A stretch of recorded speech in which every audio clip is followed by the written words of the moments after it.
Well, first of all, thank you very much for taking the time to speak to me today. I really do appreciate it. Pleasure. Okay. With the most importantly, you've got the new album, Chapter 2, Legacy, is out October 29th, which at the time of recording feels like ages away.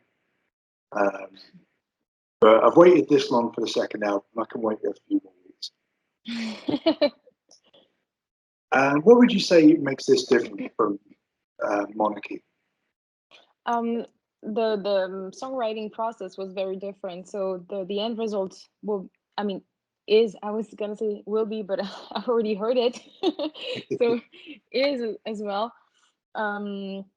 Because I would say the big difference is that chapter 1 was recorded and written also with an external view from a producer and also some help from him to supervise everything and put everything together. Whereas this time we only worked the band together from the beginning until the end. We involved only 2 people, Elias Homlet for the orchestrations and Jacob Hansen for mix master post-production. So yeah, this album is very much us, and I think you can hear it in the music that there's an evolution, that it's a little bit younger, fresher, and heavier. Yeah, absolutely. I think that was definitely noticed when Unstoppable was released. Everyone, even people that loved the first album, like, oh my god, this is the best Ad Infinitum song yet. This is so good, and it is a really, really good song. Thank you. You're very welcome. Obviously, it's quite a cool music video for that as well, with the fire and everything. How was the recording process for the video? Oh, it was very fun. First, we planned everything with the video director, Ralf Leitner. And we traveled to Austria for this video and for the next one. And the only difficulties we had were the fact that it was in the middle of the pandemic, so we didn't know if maybe a flight or train would be canceled, or if suddenly the border of one of the countries would close, or I don't know. So yeah, it was definitely a little bit stressful before, but when finally we were all there and we were ready to film, it was fantastic. I remember that it was pretty cold. We shot during the night and it was pretty cold, and as soon as we started to film, you know, the adrenaline and the fact that we were all about to create something special. I remember we were in shirt and I was I was in shirt and very small clothes during the video shoot, the whole video shoot, but I couldn't feel anything because I was so like, yeah, this is finally happening, and also with the fire around, that was so cool. Yeah. No, it looked like a lot of fun, and it's an interesting song as well because it is quite dark and it is heavy, but it's also a fun song as well. It's not depressing or anything like that. It's a very like not power metal territory, but not far from it. You know what I mean? It's like I think it's both with the lyrics and with the music. It inspires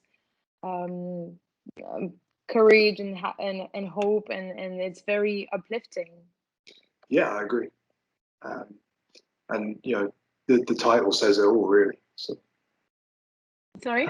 I said the title of the song says everything, really. Yeah. You mentioned there that the pandemic and restrictions and that kind of thing that caused some concerns with regards to filming the video. Did it affect the recording of the album at all? No, not at all, because we were recording in different studios. Everyone was recording in his own country, so, and his own area. So that was pretty easy. The only moment during the creation of the album where we all gathered was during the mix, where everyone joined me in Denmark at the studio of Jacob Hansen. Yeah. And but everything went well. They all traveled without problem, and that was quite easy. The only question we really had was regarding the videos, but it went well. Well, that's good. That's good to hear. And you know, obviously, when you don't have those interruptions, then it kind of streamlines and creates a more fluid piece of work at the end of the day. You know, you have that momentum going throughout the whole album. Uh, Sorry, the sound was not so good. I didn't get it. Sorry, I said obviously when you don't have those interruptions, then everything kind of comes together, and the album itself sounds more um, like it has more momentum behind it, and there's nothing really interfering with it. You mean interruptions in terms of interruptions in terms of Corona Yeah, or well, for us the whole process was pretty like we didn't have a break between the first album and the second, to be yeah, honest, and that's what we wanted exactly because without since we cannot tour, we don't want to release the the pressure, if I may say. We mhm, didn't want to release the first album and then nothing is happening for the next 2 years. yeah, So we just decided, yeah, let's just keep going and there's a lot of people who've been discouraged during this pandemic to try something like this, and we just said we make it work anyway, no yeah, matter with of course the precautions that we had to take and respecting the rules and everything. But we really observed all the changes in the each country's rules and everything, and when we were absolutely certain that we could make it happen, we are like, okay, we book everything and we make it happen so we can just keep going and not let this first album sink without anything happening afterwards. yeah. Obviously, you weren't able to tour and support the first album, so you released, revisited the acoustic version. Um, is that something that was purely done as a kind of to make up for not being able to tour, or do you think you'll revisit Chapter Two at some point with a acoustic rendition? um well, the first idea was um like you mentioned, to because we couldn't tour, we wanted to do something special, to continue connecting with people and spreading our music. Yeah, And since we had two acoustic tracks on the first album, in the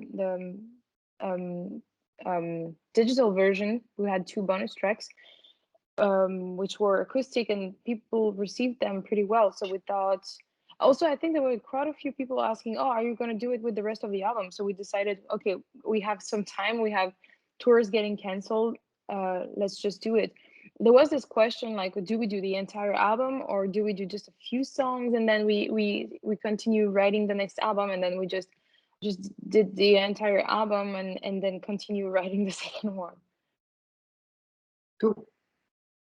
Um, the artwork for the album as well, it kind of expands on the previous one, also with the band photo. This time it's a bit more grand, a bit more epic. I hate that word, but that's what it is. And it's really cool as well. It's very vibrant, and do you feel it represents the music very well?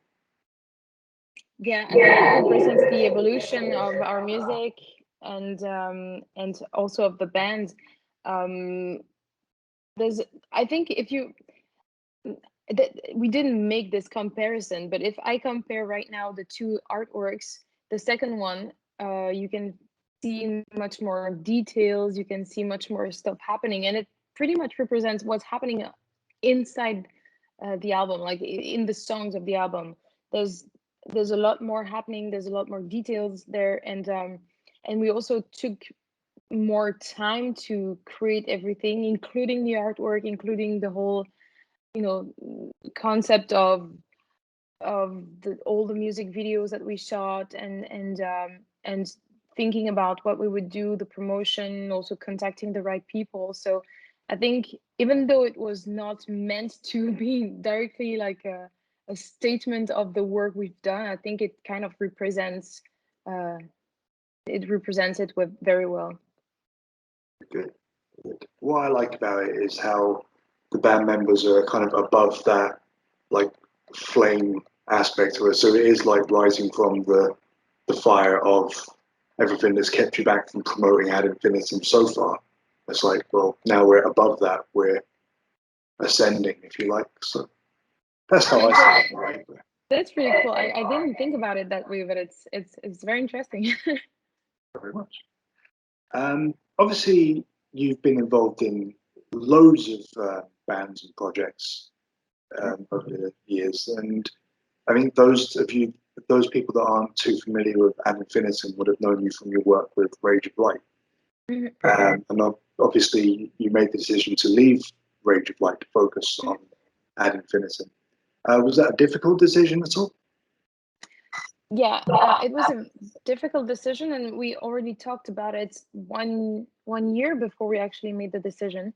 But at that time, everyone was pretty much on the same page. No one wanted to really push the band hard and make another album. We just all wanted to take it easy, so we didn't do it at that point. And because yeah, we had discussions like, what do we do? What do we do next? Do we want to just continue with another album? And everyone was at the place where, nah, it was not right. And the reason why we made this decision this time is because when we had again this discussion, when Napalm asked us, do you want to do another record? I was like, no, I'm good with the single releasing EP maybe. And the other guys were like, actually, we are super inspired and we want to do more. So I said, well, the problem with me is that I have the Ad Infinitum album at the end of the year, so it means that I cannot do anything before 2022. And that would have been a little bit selfish because, you know, the Imploder album has been released now 1.5 years ago. So yeah, we discussed and we said it doesn't make sense for me to selfishly keep them from doing anything, because for them it's their main band. So it was just a obvious decision, which was not easy because of the friendship. Because we've been friends for years, we're still friends, and we started this project together, so it's a little bit difficult to let go of it, but it made sense. Yeah, no, it's a very selfless act ultimately, you know, to sacrifice that that role in the band, because Rage of Light is a great band, some really awesome music. So it's great now that you both get to continue in your own ways. Obviously, we've mentioned COVID a bit too much, but things are starting to get back to normal now. We're starting to see more shows and more tours happening and things like this. Does Ad Infinitum have shows lined up to promote Legacy? Yeah, we actually have a release show on the 29th of October in Hatton in Z7, which is really cool. We are playing there with Illumishade, and we are planning tours for next year, but it's just so complicated. You know, you kind of confirm, but you don't know if it's really gonna happen and when. So it's difficult. I would love to tell you all about it, but the problem is that then we create expectations, and then if it doesn't happen, then there's people who are disappointed, and yeah. So, and us first, you know. Every time we had to postpone a tour, we're like, this is, yeah, I think it's a good time to cry right now. Well, I definitely won't be crying on October 29th when Legacy comes out, because I'm really looking forward to it. And thank you very, very much for taking the time to speak to me today. I really do appreciate it. It's a pleasure. Thank you, and best of luck with the album. I hope to see you out on tour very soon. Thank you so much. I hope so too.